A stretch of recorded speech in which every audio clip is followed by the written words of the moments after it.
Masterpiece is a PBS crown jewel, and for 25 years and counting, Rebecca Eaton has been at its helm. Now she's written a book about bringing British drama to the American screen. Jeffrey Brown has our conversation.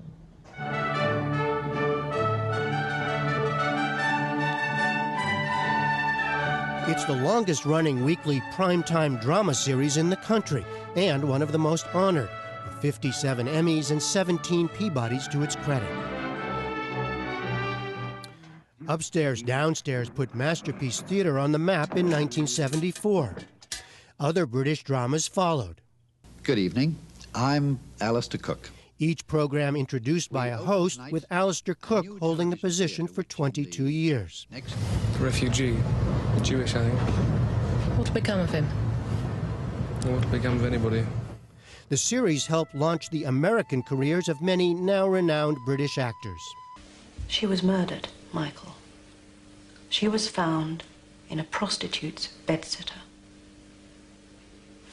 Now, I want you to look at this photograph. Presumably they thought you were a waiter, sir. Now, look here, Jeeves. Excuse me, sir. Several years ago, Masterpiece updated its look and morphed into 3 parts: Masterpiece Classic, Mystery, and Contemporary. He's killed in a stupid car crash. Isn't that enough for me to do? And it's now, of course, home to Downton Abbey, the highest-rated PBS drama of all time. Behind the scenes for the last 25 years, executive producer Rebecca Eaton, author of the new book, Making Masterpiece. And Rebecca Eaton joins us now. Welcome to you. Thank you, Jeff. So you start this book with a little anecdote about how you first said no thanks to a proposal about a new drama with a British aristocratic family and just down a big country house, you know, people downstairs, people upstairs. They lived in Downton Abbey, a place called Downton Abbey. I did say no. You said no, but somehow the rest is history. Huh? Yes, I was very lucky. Some television angels must have been sitting on my shoulder, because it made the rounds of other American television executives, and they too said no. I didn't say no because I didn't like it. We just had too much that year. And then I heard that Maggie Smith had been cast, and Elizabeth McGovern, who plays Lady Cora, said, "It's very good." And so I picked up the phone, and thank God it was still available. Well, but this angel question, it sort of goes to, and you know, I'll steal one of the titles of your chapters, which is, what does an executive producer do all day anyway? Yeah. How do you, in making Masterpiece, how do you define your role? Well, I'm the person who tries not to choose the bad British programs. These that programs, was almost a double negative. Are you trying to avoid the bad ones? Yeah, I save the American public. No, these programs are made in England. They are made by, I think, some of the best drama producers and writers and directors and actors in the world, and we are their American partners. So my job is to read the scripts, take the pitches, and try to choose the ones I think will work best for Masterpiece and best on the air. And sometimes I get it right. Well, and the mysterious process of getting it right or wrong, is it I know mysterious. It when I see it kind of thing? Or? It is quite subjective, I have to say, kind of seat of the pants programming.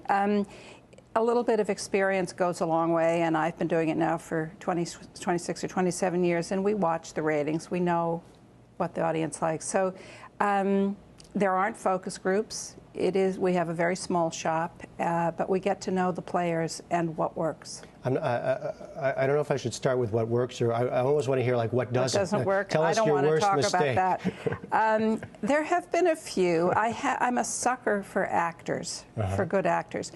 And sometimes I can convince myself that a not very good script or not very good story is going to be great because somebody is in it. We actually did have Colin Firth, he of Pride and Prejudice, in something called Nostromo by Joseph Conrad. It was a good book, I guess, but it's just sat there as a drama.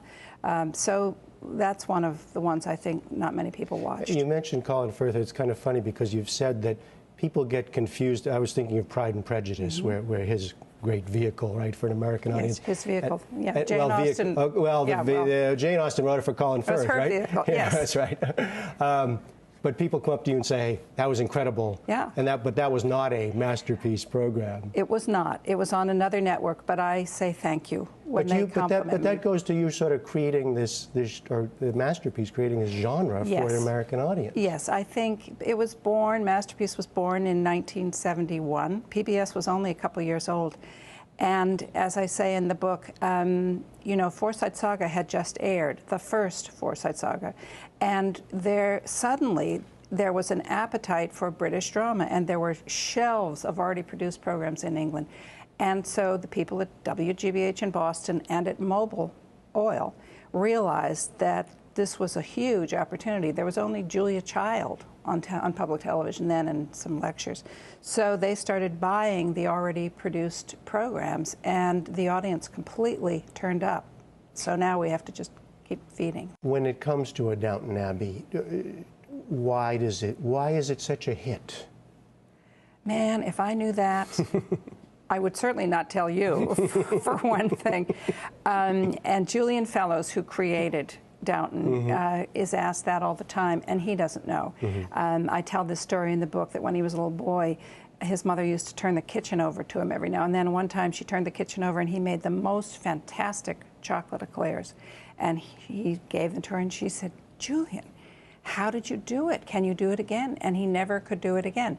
So it is a little bit of magic, television lightning striking once. He was ready to do it. I think he was to the manner born, Julian himself. I think he understood these characters. He knew what they would be because he had them in his own family tree. And I think my theory about it is that it's a perfect television precinct drama, but there is a certain goodness of intent to all these characters. And I think that's been missing in television, British and American. All right, you know what? We're going to talk more about Downton Abbey and other things. We'll do that online. And for now, the book is Making Masterpiece. Rebecca Eaton, thanks so much. Thanks, Jeff.